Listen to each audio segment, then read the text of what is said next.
안녕하세요. 2023년 9월 22일 DMQA 오픈 세미나 발표를 맡은 이정민이라고 합니다.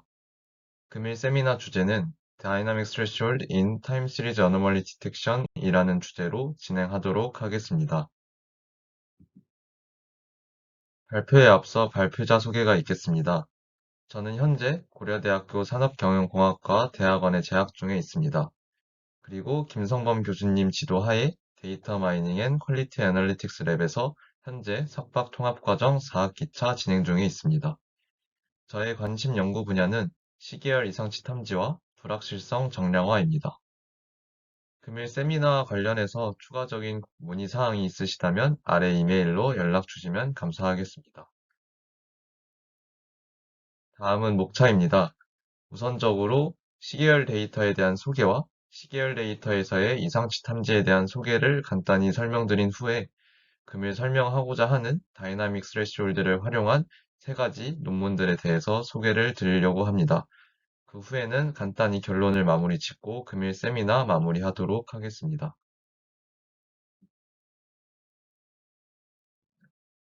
다음은 시계열 이상치 탐지에 대한 설명과 관련 방법론들에 대해서 저희 연구실에서 진행한 또 다른 세미나들입니다.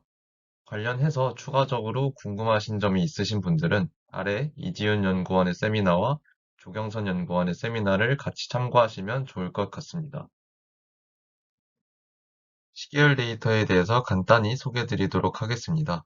시계열 데이터는 말 그대로 시간 순으로 이루어진 데이터로서 다양한 현업에서 지속적으로 생산되고 있고요.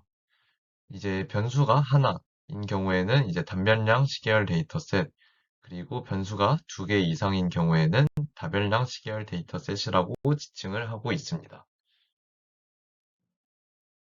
보이시는 논문은 이제 시계열 데이터의 이상치를 새롭게 정의한 이제 Revisiting Time Series Outlier Detection, Definitions and Benchmark라는 논문이고요.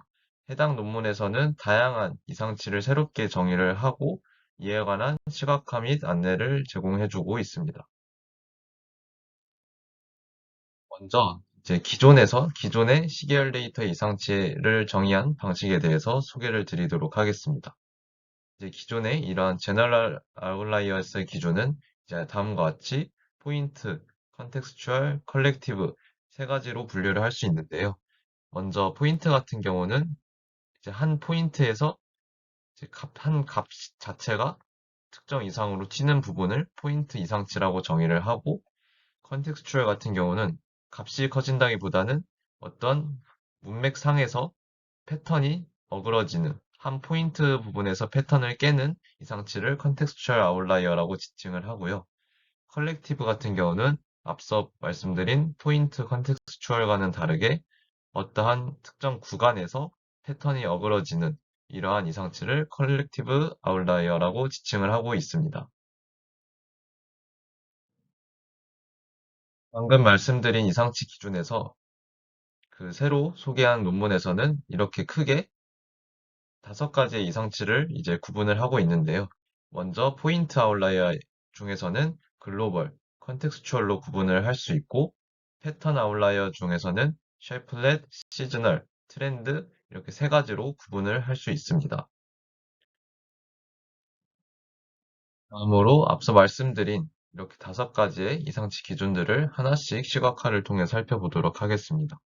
먼저 포인트 글로벌 어너멀리 같은 경우에서는 이렇게 데이터의 흐름이 있을 때 한 포인트의 값이 튀는 경우를 포인트 글로벌 어너멀리라고 이제 정의를 하고요. 다음으로 포인트 컨텍스추얼 어너멀리 같은 경우에서는 같은 포인트지만 값이 튄다기보다는 어떠한 패턴이 있는 상황에서 그 패턴을 어그러뜨리는 이러한 이상치들을 이제 포인트 컨텍스추얼 어너멀리라고 지칭을 하고 있습니다. 그 다음으로 이제 패턴 어너멀리 중에서 쉐이플렛 같은 경우에서는 이제 어떠한 이런 특정 포인트가 아닌 구간에서 패턴이 어그러지는 이러한 이상치들을 쉐이플렛 어너멀리라고 하고요. 말 그대로 모양에 관한 게 이상치라고 이해를 하시면 될 것 같습니다. 다음은 패턴에서 시즈널 어너멀리인데요. 이제 같은 말로 이제 계절성에 관련한 이상치인데 앞서 말씀드린 쉐이플렛 같이 이제 짧은 구간에서가 아닌 어느 정도의 길이의 구간에서 특정 패턴이 좀 달라지는 이러한 이상치들을 시즈널 어너멀리라고 지칭을 하고 있고요. 다음으로는 패턴에서 트렌드 어너멀리입니다. 트렌드 어너멀리 같은 경우에는 이렇게 어느 분포로 이제 데이터가 수집이 되다가 아예 분포에 드리프트가 생기면서 트렌드 자체가 확 바뀌어버리는 이러한 구간을 트렌드 어너멀리라고 지칭을 하고 있습니다. 다음은 시계열 이상치 탐지 방법론들에 대해서 어떤 특정 기준으로 분류를 해서 보여주는 이제 그림입니다. 해당 그림은 이제 아래 논문을 참고하였고요. 이제 크게 오토인코더, 뭐 겐, 트랜스포머 등 이제 모델의 구조적인 특징으로 이렇게 표로 분류를 하였고, 위에 보이시는 것들은 이제 예측을 하는 방식에 대해서 리컨스트럭션, 뭐 프레딕션, 디시밀러리티 이렇게 세 가지로 구분한 방식인데, 이제 이상치 치계열 이상치 탐지에 대해 전반적으로 더 공부해보고 싶으신 분들은 이 아래 페이퍼 참고하시면 좋을 것 같습니다. 다음은 시계열 이상치 탐지에서 이제 이상치 탐지를 하는 부분에 대해서만 간단히 소개를 드리도록 하겠습니다. 이제 학습된 모델에 이제 일반적으로 평가 데이터가 입력값으로 들어오게 되는데요. 그러면 이제 사전에 정의된 식을 통해서 이상치 스코어가 도출이 되게 됩니다. 이때 이상치 스코어가 특정 스레시홀드보다 크면 이상, 그렇지 않으면 정상으로 판단하는 방식이고요. 이 스레시홀드를 수동으로 설정할 경우에는 전문가의 도메인 지식과 많은 코스트가 필요하고, 이러한 픽스드 스레시홀드 같은 경우에는 데이터의 특성을 반영하기는 어렵다는 한계점을 가지고 있습니다. 따라서 이러한 문제점을 해결하고자 데이터의 특성을 반영하기 위해 다이나믹하게 이 스레시홀드를 적용한다면 보이시는 것처럼 보다 향상된 이상치 탐지가 가능할 것이다 라는 이제 가설 하에 다양한 연구들이 진행되고 있습니다. 다음으로는 다이나믹 스레시홀드를 사용한 방법론들에 대해서 설명드리도록 하겠습니다. 네, 첫 번째로 소개해드릴 논문은 Detecting Spacecraft Anomalies Using LSTMs and Non-Parametric Dynamic Thresholding 이라는 논문으로 2018년에 이제 발표가 된 논문입니다. 이 논문은 이제 스페이스크래프트에 적합한 이제 모델링 방식과 이제 통계적 기법들을 활용한 Non-Parametric Dynamic Threshold 기법을 제안을 하고 있습니다. 해당 논문의 연구 배경은 다음과 같습니다. 이 스페이스크래프트라는 장비 자체는 수천 개의 채널을 가지고 있고, 또한 매우 복잡하면서 비싼 장비이기 때문에 잠재적인 위험을 미리 감지하지 못하면 큰 손실을 야기할 수 있다고 합니다. 따라서 밑에 보이시는 것처럼 채널별로 LSTM 모델링을 수행하게 되는데, 보이시는 것처럼 센서 1에 대한 모델 1, 센서 2에 대한 모델 2, 이런 식으로 센서별로 모델을 구축하게 됩니다. 이렇게 센서별로 모델을 구축하는 이유는 이제 수천 개의 채널을 가지고 통합적인 모델링을 하면은 이제 모델의 프레딕션 성능이 좀 저하가 될 수 있기 때문에 각 센서별로 LSTM 모델을 구축한다고 이제 해당 논문에서는 이제 주장을 하고 있고, 이러한 모델링 방식과 더불어 non-parametric dynamic threshold 기법을 활용을 해서 효율적인 이상치 탐지를 수행하고자 하고 있습니다. 다음으로는 해당 방법론에서 사용한 모델링에 대해서 좀 더 자세히 설명드리도록 하겠습니다. 앞서 말씀드린 것처럼 각 채널별로 LSTM 모델을 구축을 하게 되는데, 먼저 위의 표와 같이 한 센서의 이제 첫 번째 센서의 텔레멘터리 밸류가 이제 인풋으로 들어가는데, 이때 같이 이제 커맨드 인포메이션이라는 이제 값들이 워드 인코딩 형식으로 이제 텔레멘터리 밸류와 함께 같이 컨캣이 돼서 각 LSTM 셀에 인풋으로 들어가게 되고요. 그 다음으로 이제 채널 1의 다음 시점에 대한 값이 들어가게 되고, 이런 식으로 해당 그림의 예시로는 이제 세 번째 시점까지 들어가게 된 후에 히든 벡터를 통해서 이제 MLP 레이어를 통과하게 되고, 그 MLP 레이어를 통과해서 이제 X4, 이제 네 번째 시점에 대한 예측값이 도출이 되게 됩니다. 이제 해당 그림의 예시는 이제 입력값으로 세 시점의 값들이 들어가기 때문에 인풋 시퀀스 랭스는 3이라고 할 수 있고요.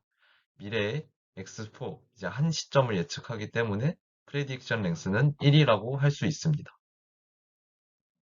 이제 해당 논문에서는 이제 스페이스크래프트라는 도메인에서는 특히 이제 여러 환경적인 요인들로 이제 입력값들이 급속하게 변하기 때문에 이에 적합한 다이나믹 스레시홀드가 필요하다라고 하고 있고, 이제 연산량이 크지 않으면서 기존처럼 뭐 가우시안 분포 같은 이제 분포의 가정이 필요 없는 non-parametric dynamic threshold라는 기법을 제안을 하고 있습니다.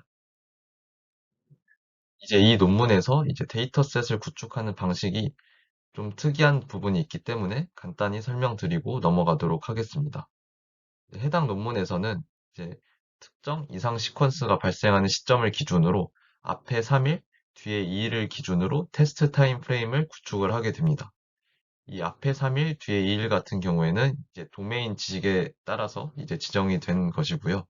이 테스트 타임 프레임의 시작 시점을 TS라고 했을 때 TS로부터 이틀 전까지의 데이터셋을 이렇게 트레인 타임 프레임으로 구축을 하게 됩니다. 이런 식으로 타임 프레임 단위로 이제 모델은 학습 및 평가를 하게 됩니다. 해당 논문의 메인이 될 수 있는 다이나믹 에러 스레시홀드에 대해서 설명드리도록 하겠습니다. 이제 값이 급속하게 변하는 경우에는 이제 LSTM 모델의 예측 성능이 저하될 수 있기 때문에 해당 논문에서는 이 프레딕션 에러를 EWMA라는 기법을 통해서 스무딩을 시킵니다. 아래 보이시는 에러 히스토리가 이제 특정 히스토리 사이즈만큼의 에러들을 이제 스무딩을 시킨 리스트라고 보시면 되고, 오른쪽과 같은 식들의 조건이 있을 때 아래에 이제 argmax라고 표시된 부분에 목적식이라고 하고, 이 목적식을 최대화하는 스레시홀드를 찾자라는 것이 제일 주요적인 목표라고 할 수 있습니다. 이때 스레시홀드는 오른쪽 빨간 글씨처럼 이제 스무딩 에러의 이제 평균과 표준 편차를 이용하게 되는데요. 이제 표준 편차에 붙은 Z는 이제 2부터 10까지의 양수 집합으로 이루어진 값이고, 이 2부터 10까지의 값은 논문에서는 실험적으로 이제 구성을 한 값들입니다. 이 2부터 10까지의 값을 하면서 이 목적식이 최대가 되는 스레시홀드를 찾는 게 최종적인 목표라고 할 수 있습니다. 이제 이 오른쪽 식들에 대해서 좀 더 자세히 설명드리도록 하겠습니다. 이제 파란색으로 표시된 부분을 보시면 이제 스레시홀드보다 이제 설정된 스레시홀드보다 작은 에러들, 즉 정상으로 판단된 경우들의 평균과 표준 편차를 이제 전체 평균과 표준 편차에서 빼줌으로써 이제 첫 번째와 두 번째 식이 이루어지게 되고요.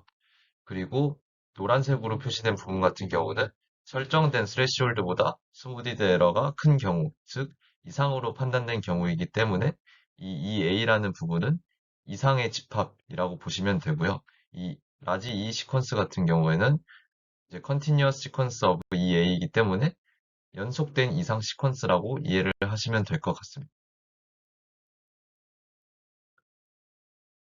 그리고 이러한 조건에서 이제 목적식을 최대화하는 게 주 목표라고 말씀드렸는데요. 이때 이 시퀀스 길이와 EA의 길이를 좀 더 설명을 드리면, 보이시는 그림은 이제 빨간색이 설정된 스레시홀드 이상이기 때문에 이상으로 표시를 한 부분이고요. 이때 각각의 이상 포인트들이 두 개이기 때문에 이제 EA의 크기는 2가 되고, 이 각각의 이상치들이 연속되어 있는 것이 아닌 서로 독립적이기 때문에 이제 단일 시퀀스에 이 시퀀스가 두 개 있다라고 볼 수 있습니다.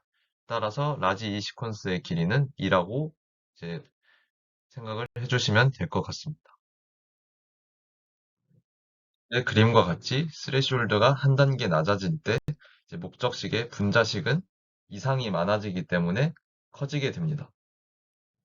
그리고 반대로 분모 같은 경우에서는 이 시퀀스의 길이와 그 각 이상치의 개수들이 당연히 이상치가 많아지면 커지기 때문에 이제 분모는 커지게 되고요. 이렇게 스레시홀드가 낮아질 때 분모도 커지고 분자도 커지기 때문에 목적식을 최대화하기 위해서는 이 분자 분모 관계가 트레이드 오프라고 생각을 하시면 될 것 같습니다. 이러한 트레이드 오프 상황 속에서 목적식을 최대화하는 적절한 스레시홀드를 찾는 게 이 방법론의 핵심 주요점이라고 보시면 될 것 같습니다. 추가적으로 이 논문에서 이제 제안을 하고 있는 기법은 이제 severity를 도출하는 방식인데요. 이제 이상 시퀀스의 최대값에서 이제 스레시홀드 간의 거리와 이 전체 스무딩 에러의 이제 통계적인 정보를 활용해서 각 이상 시퀀스의 이제 심각성을 도출할 수 있는 이제 수식을 제안을 하고 있습니다. 다음으로는 실시간 연산이 가능하면서 좀 추가적으로 false positive를 줄이기 위한 기법을 제안하는 것에 대해서 설명을 드리도록 하겠습니다. 우선적으로 이제 러닝 프롬 히스토리라고 해서 각 채널별로 severity의 최소값을 정의를 하고 이제 그 특정 severity가 이 severity 민값보다 작은 경우에는 정상으로 재분류하는 방식입니다. 이제 이렇게 하는 이제 배경에는 같은 채널에서 비슷한 severity를 가진 이상은 자주 발생하지 않는다라는 도메인 지식에 기반해서 이러한 severity 기반의 러닝 프롬 히스토리 기법을 제안을 하고 있고요. 또 한 가지는 이제 프루닝 어너멀리스라고 해서 이제 이상 시퀀스 스텝 사이에 에로 감소율이 특정 지정값 P보다 작으면 그 이상을 정상으로 재분류하는 방식입니다. 이 그림을 예시로 보시면 이제 어너멀리 2, 그보다 작은 어너멀리 1, 그리고 다음으로는 이상치가 없기 때문에 정상 구간에서의 맥스 에러 이렇게 세 가지를 이제 캐치를 하고 이제 이 맥스라는 리스트에 저장을 합니다. 그리고 어너멀리 2에서 1으로 갈 때, 어너멀리 1에서 이제 정상 맥스 에러로 갈 때 그 감소율을 계산을 해서 그 감소율이 이 해당 예세에서는 이제 P가 0.1로 표시를 해놨는데 그 특정 P보다 크면은 그 이상치는 그대로 이상치로 유지를 하고 특정 P보다 작으면 이상치를 정상으로 재분류하는 펄스 파지티브를 줄이는 프루닝 기법을 추가적으로 제안을 하고 있습니다. 다음은 해당 논문의 결과입니다. 이제 해당 논문은 LSTM 모델을 고정으로 사용을 하였고 다른 모델들과는 비교를 하지 않았습니다. 그리고 해당 도메인에서는 이제 펄스 알람 레이트를 좀 중요하게 여기기 때문에 프리시전의 가중치를 두는 F0.5 스코어를 이제 프리시전 리콜과 함께 사용을 하였습니다. 그리고 해당 논문에서 제안하는 넌파라메트릭 기법과 프리닝 기법을 가지고 이제 기존의 픽스드 스레시홀드 방법론들과 비교를 해서 실험을 진행하였습니다. 다음으로는 이제 Anomaly Threshold for Outlier Detection on Data Streams라는 2018년에 소개된 논문에 대해서 설명드리도록 하겠습니다. 해당 논문은 컨셉 드리프트가 발생할 때를 대비를 해서 슬라이딩 윈도우와 가설 검정을 활용한 이제 어댑티브 스레시홀드 기법을 제안을 하고 있고 해당 방법론의 이름은 VATU라고 명명을 하였습니다. 우선적으로 컨셉 드리프트에 대해서 간단히 설명을 드리면 이제 시간의 흐름에 따라서 데이터들의 분포 자체가 변하는 경우를 컨셉 드리프트라고 하고 있습니다. 그러나 이렇게 컨셉 드리프트가 이제 일어나는 경우에 고정된 스레시홀드를 사용하면 분포의 변화를 캐치할 수 없기 때문에 다량의 이제 펄스 알람을 일으키게 되는 문제점이 존재합니다.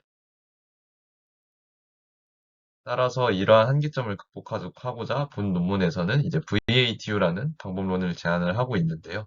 이제 이 방법론의 학습 과정에 대해서부터 천천히 설명드리도록 하겠습니다.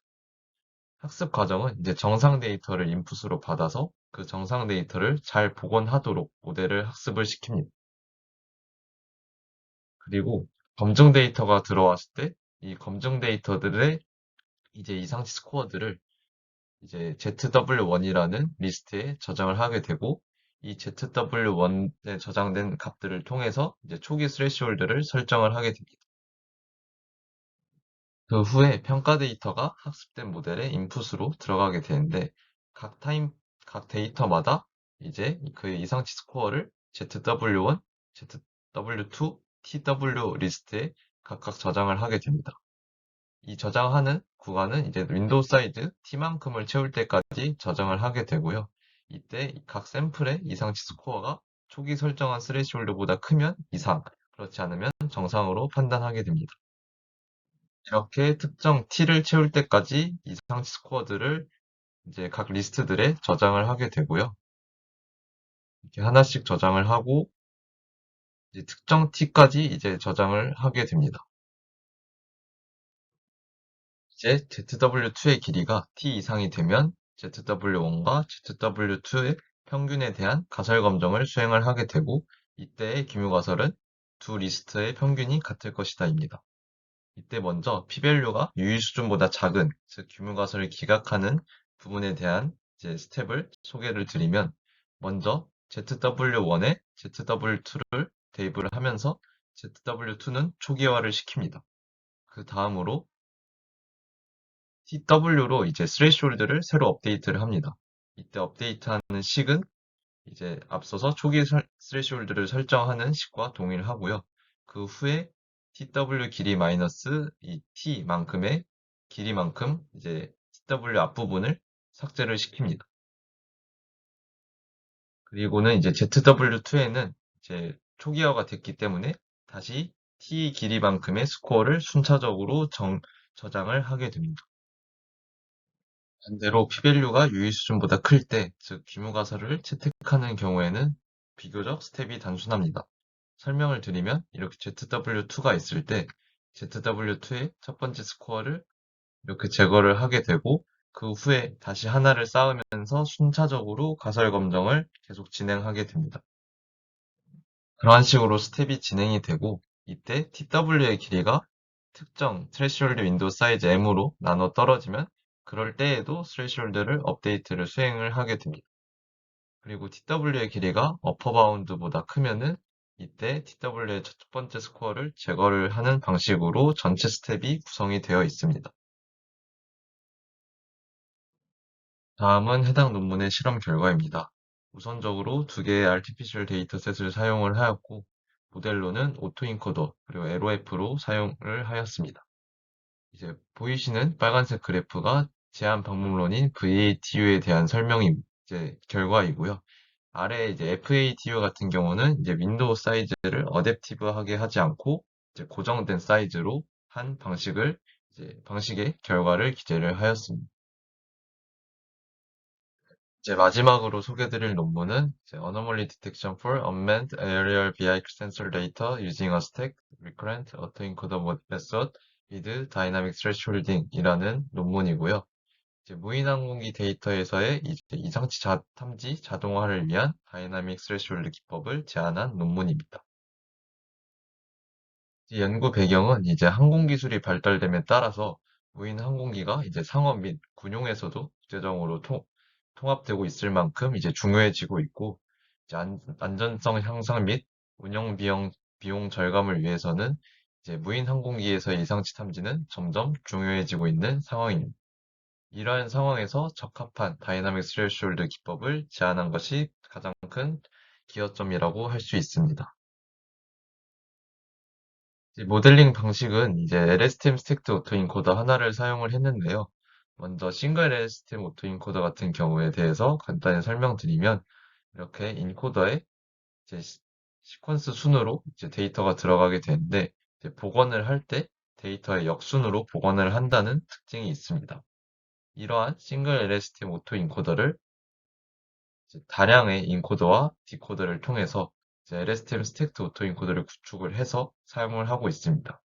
이렇게 스택트 오토인코더를 사용하는 이유는 싱글 같은 경우에는 이제 재구축 오차가 커질 수 있는 성능적인 저하가 이제 발생할 수 있기 때문에 이렇게 LSTM 스택트 오토인코더를 사용하고 있다고 논문에서는 말하고 있습니다.